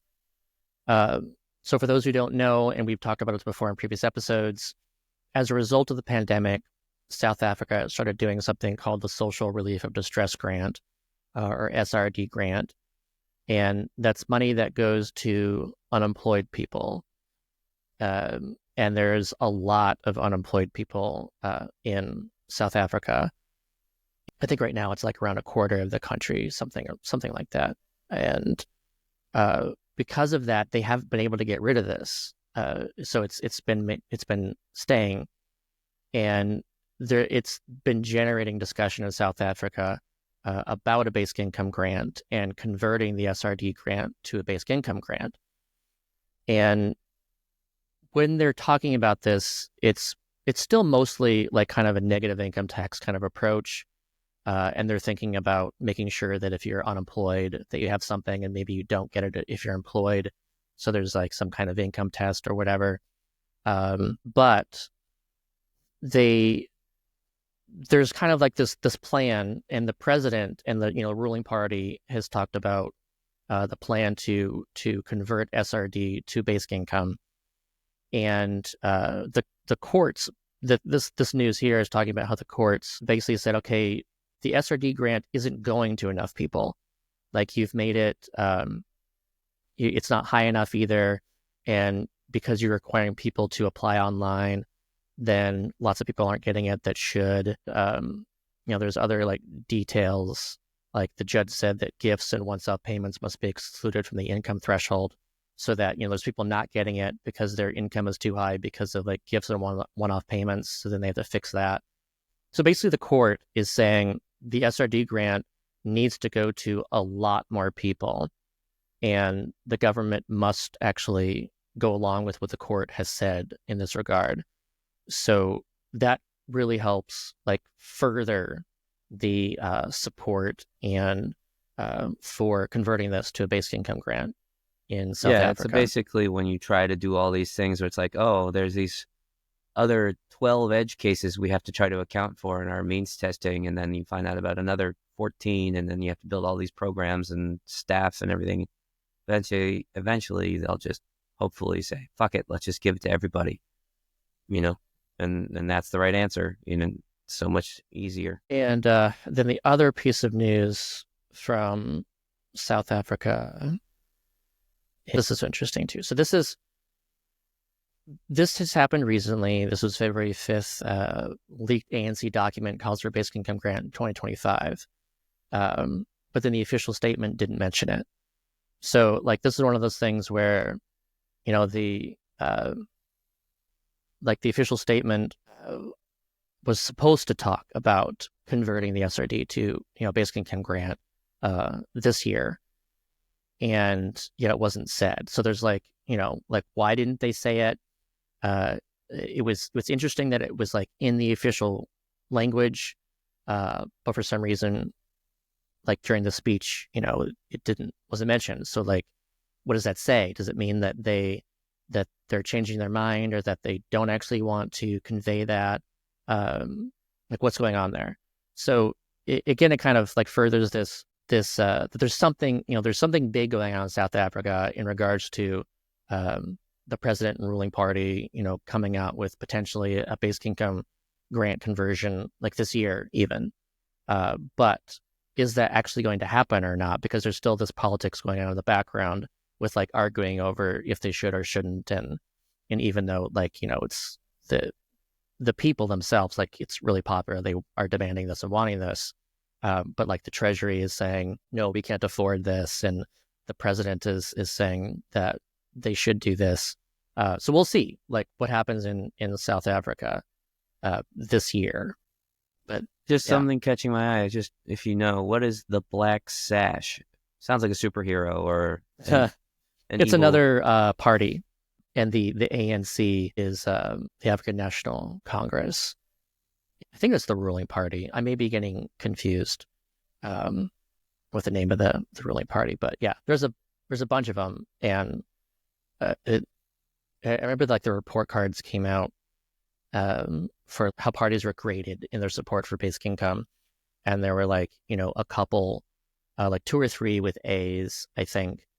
And then like some with, B's. But then like, it was surprising that a bunch of them were, supportive to varying degrees. There's a lot of interesting branding going on in these names. Sorry, I always like ground up.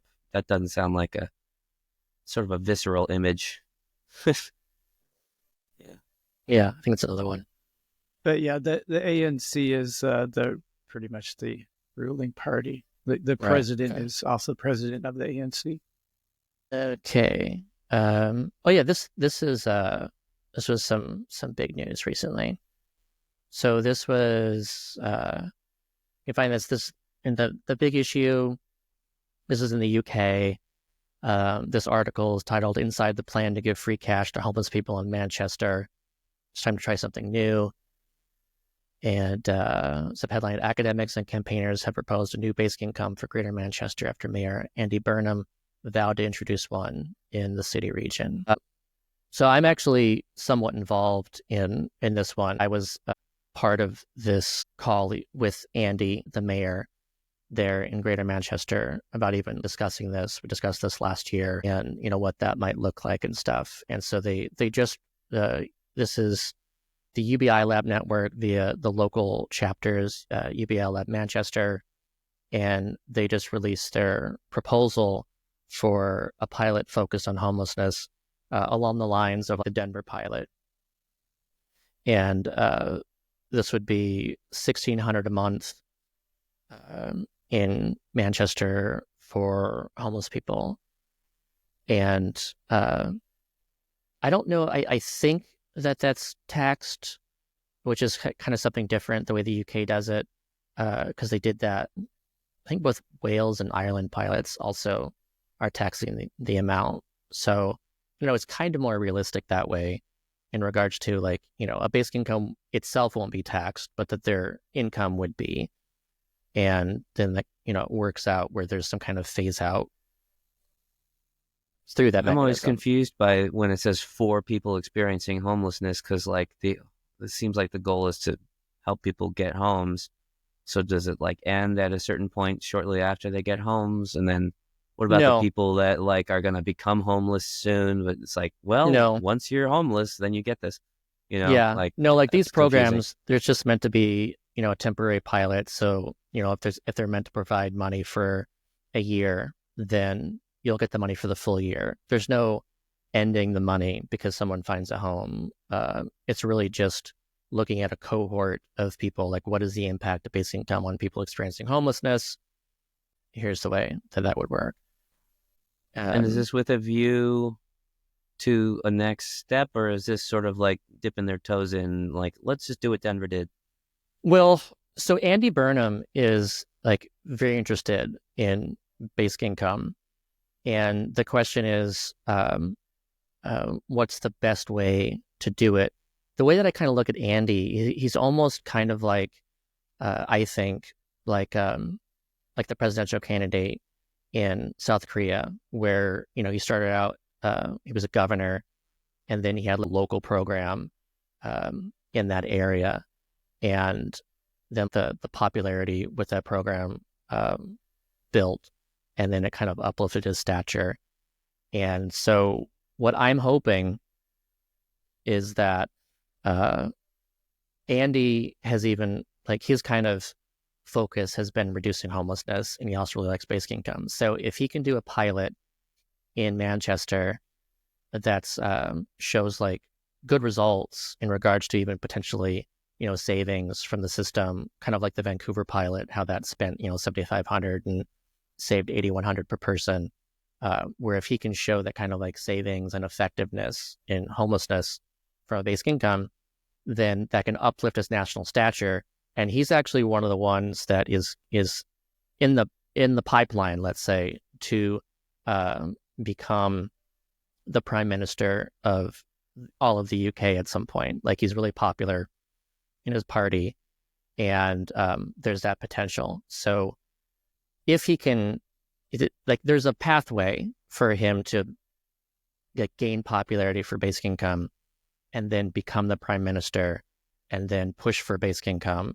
And, he'll have some cachet behind him too. It's not like he's just saying it and, like, oh, you're just full of crap. You're just saying this, but like, he legitimately believes in it. And if he can, if that can like help him, then What that's party that's did you good for say us. he is? What party is he? I believe he's what is it? Is it the Labour Party or the Liberal Party in the UK? I was kind of confused between UK and Canada. Whatever It's the Labour. one is in charge right now. I think it's Labour Party. Yeah, and Canada is the Liberal Party That's very in charge. cool. So is what is, I'm just curious, what's the plan for getting money to homeless people? Like, just the logistics of that is difficult. Like, Well, so even Mark Donovan is part of are this they too. He's talking been like together? Oh, okay. advising. Yeah, Okay. yeah. Okay. So I think it'd be somewhat similar, and hopefully there's lessons to take from Denver that can also inform this to make it even a better, more effective pilot. Someone in the chat, UBI Matters confirms that Andy's in the Labor Party. Yeah, Labor Party. Okay, good. Okay. I think we're wrapping up, if I'm not mistaken. Well, little more? lightning Let's- round here, Okay. because there's Lightning. definitely some things that I wanted to get to, because there's like pilot results that I want to get to. So let's do like a lightning round for pilot results. All right. I'll keep my takes to 10 minutes or less. Okay, so here was the Chicago Future Fund results. Location was Chicago. There were 100 participants. The amount was $500 per month. Duration was 1 year. Quick summary. The program focused on those released from incarceration. Only 3 people reoffended, and the average recidivism rate in Illinois is 40% within 3 years. So this is like another one of those that shows good evidence for reducing recidivism.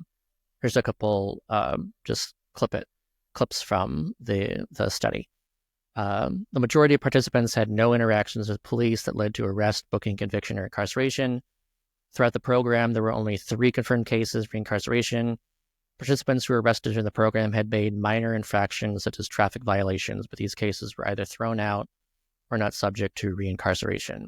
See, of those 3 cases, one was due to an outstanding warrant for an incident that occurred prior to the program, and a second involved a participant incarcerated in 2 charges for a negative police interaction outside of a neighborhood store. He spent nearly a month in jail. The charges were ultimately thrown out. Final confirmed case of reincarceration was a participant who was arrested and charged for having a quantity of marijuana, which is legal in the state of Illinois, that exceeded the legal limits. According to the Illinois Criminal Justice Authority, 40% of people reoffend within 3 years release. So yeah, that was significantly less. And if you're really looking at like the details of the 3 who were reincarcerated, And they weren't my major crimes. The other thing is like, when it comes to like, do people, like who gets the UBI, I've generally assumed it would be like, well, while you're incarcerated, maybe the UBI goes towards like paying for your stay. It doesn't like just accrue in a bank account for you. People have different opinions, but like, or if you're goes to your basically family. giving people a basic income while they're out and they're not reoffending and they're doing good, and then that money is repurposed while someone is incarcerated to help defray those costs, it seems like a pretty simple solution. Yeah, and a couple other findings from that too is, let's see, participants report saving money and paying down debts. Prior to the first payment, 76% of participants reported that they were late paying bills the prior month. That percentage dropped to as low as 50% and never exceeded 60% during the 12-month program. And on average, over the course of the program, 58% of people reported being behind on their bills, a decrease of 18 percentage points from the start of the program. And as usual, it did not decrease motivation for finding employment. Survey and interview data showed that CFF motivated system impacted individuals to consistently look for formal work to improve their conditions and achieve financial security despite barriers. 90% of participants worked either part-time or full-time for at least 1 month throughout the program, and 92% of those who experienced unemployment reported actively looking for work. So, as usual, it didn't make people lazy, but the big thing was that it significantly reduced recidivism. which is also what other pilots have shown that were focused on, those who were recently released from incarceration. And that's when it's already really hard to get and keep a job if you got a record in the U.S. Yeah. So another pilot results, this is from Providence, Rhode Island. Expense were 110 people. Amount was $5 per month. Duration was 1.5 years. Employment increased. Homelessness decreased. Recipients were more likely to vote in local elections, sign petitions, and attend protests. So we talked about this before, where there were like articles being written about the Sam Altman's pilot, like one of the newer ones was showing, it didn't have any impact on like voting behavior. But this one like really kind of dove into what would be the impact on like civic engagement along like multiple ways of looking at that. And so here's the summary of those findings. Treatment group participants were more likely to vote in local elections after 6 months and more likely to sign petitions after 12 months. At 24 months, 6 months after the payments ended, participants in the treatment group were significantly more likely to work or volunteer for a political party and either attend or organize a protest, demonstrating the potential of basic income to enable and inspire civic engagement. It also facilitated transition out of homelessness and an increase in the quality of both housing and neighborhoods for treatment group participants. It improved financial well-being among treatment group participants, smoothing income volatility. It also increased treatment group participants' ability to afford a $400 emergency expense and extend help to family or friends. The latter of which suggests that it would strengthen existing community ties and collective aid practices. And also participants were significantly more likely to attend parent-teacher conferences and PTA meetings, indicating increased time and energy for parenting and engagement in their children's education. So yeah, I just thought this was really cool that like they're along all these different ways of like engagement in community. It really improved. And just for the why of these things, a lot of people like it's counterintuitive or it's not just immediately like, well, why is that happening? It's if you free up someone's bandwidth by taking care of their insecurity to a degree, it's just more ability to check into all the other things like civic engagement and parenting and whatever. Yeah, exactly. So here's another paper. The title, The Effects of Unconditional Cash Transfers on Child Abuse and Neglect in Early Childhood. This is evidence from New Zealand. And so we've talked about this before. Like there's a study of the dividend in Alaska reducing child abuse and neglect. And this is, again, supporting that. This is with data out of New Zealand. Let's see. The highlights a nationwide increase in unconditional income for mothers of children under age 3, reduced referrals for suspected child maltreatment and neglect among single family mothers, or single mother families. So this is kind of like the enhanced child tax credit, I guess, in New Zealand. This is, here's the info. There was the introduction of a families package of largely unconditional cash transfers for mothers of children ages 0 to 3. The majority of the package comprised a universal payment for children aged 0 to 1 of around $37 a week, and a payment of up to that amount for families in all but the top third of incomes for children aged 1 to 3. So like 0 to 1 was fully universal, 1 to 3 was excluding like the top third of income. And mothers chose to receive payments weekly, monthly, or annually. And turns out that that money reduced the odds of Child Protective Services referrals to family services and non-urgent cases of suspected maltreatment by 19% overall.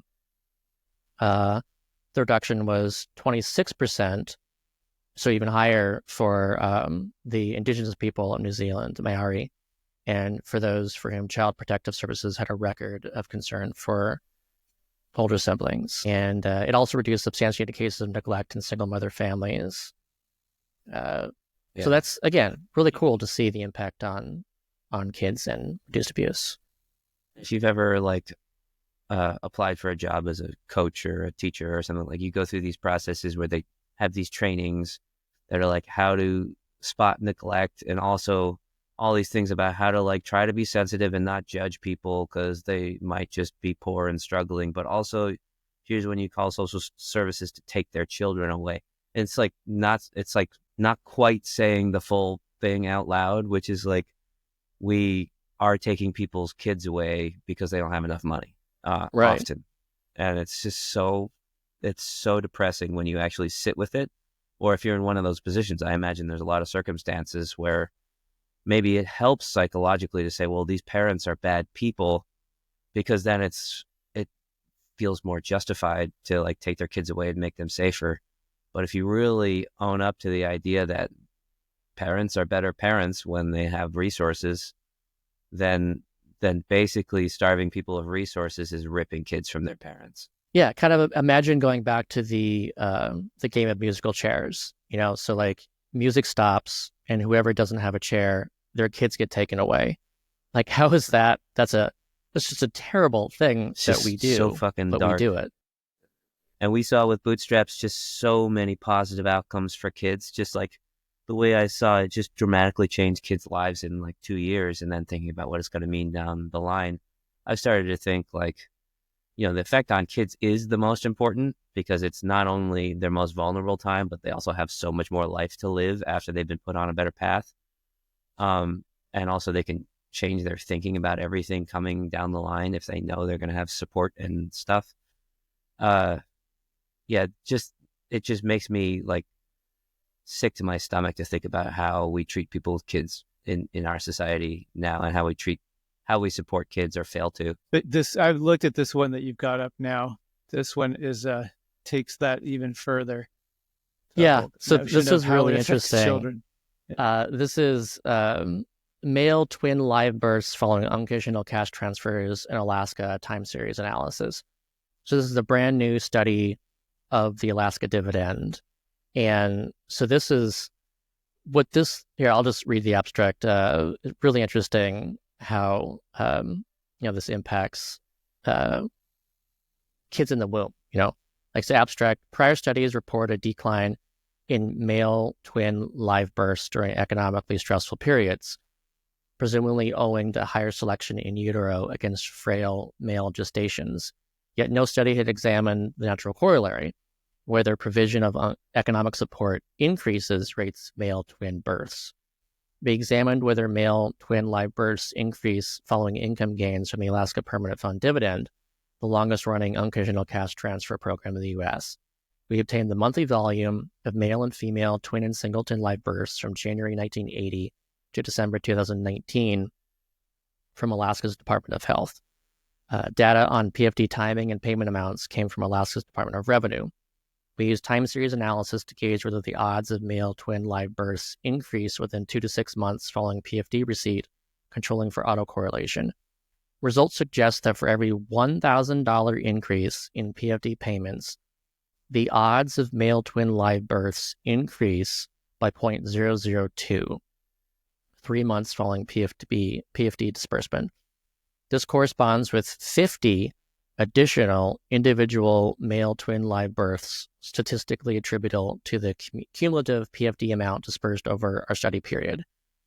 Income gains to the PFD may correspond with reduced male specific selection in utero in Alaska.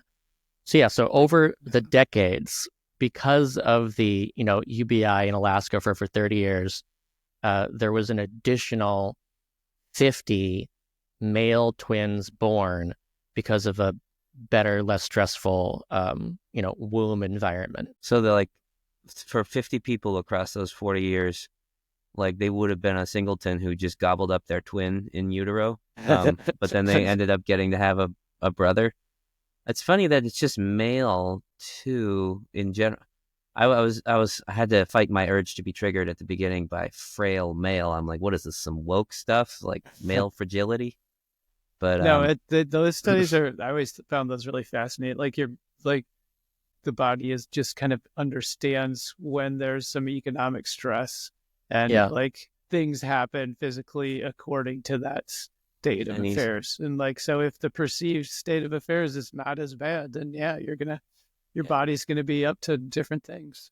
Just any kind of stress, psychological, like the cortisol. It just so happens that money is pretty much like on on the back burner for almost everyone all the time. So like that generally has significant impacts across society. All right, before we go, there's just want everyone to know that I thought this is pretty cool. This is something that UBI Works put out that you can easily like let liberal leaders know that they should make basic income a priority. So it's just encouraging, what could be potentially, it could be Carney, it could be someone else, but this is for Canadians. Yeah, this is in Canada. And, most likely it's really going to be the conservative Pierre, or it's going to be whoever wins like the primary kind of process for the Liberal Party. And then this is encouraging people to let them know that basic income should be a priority there in Canada. You put the link in the comments. Yeah, or that's ubiworks.ca/liberal 2025. All right, and that's it. Got through another bunch of stuff. We're a little over 2 hours this time. Thank you everyone for being a part of this today. And we'll get out this edited version within the next couple weeks. Be sure to like and subscribe, comment in replies in the YouTube video, share the video. And again, we do the live streams tend to be every other Wednesday at 12 p.m. Eastern. So if you want to take part in it live, that's when we usually do these. And we will see you next time. Thanks, everybody. I need a woman with a wolf cut to beat me to death. No, you don't. You need healthcare and universal basic income. That's what, don't get distracted, okay?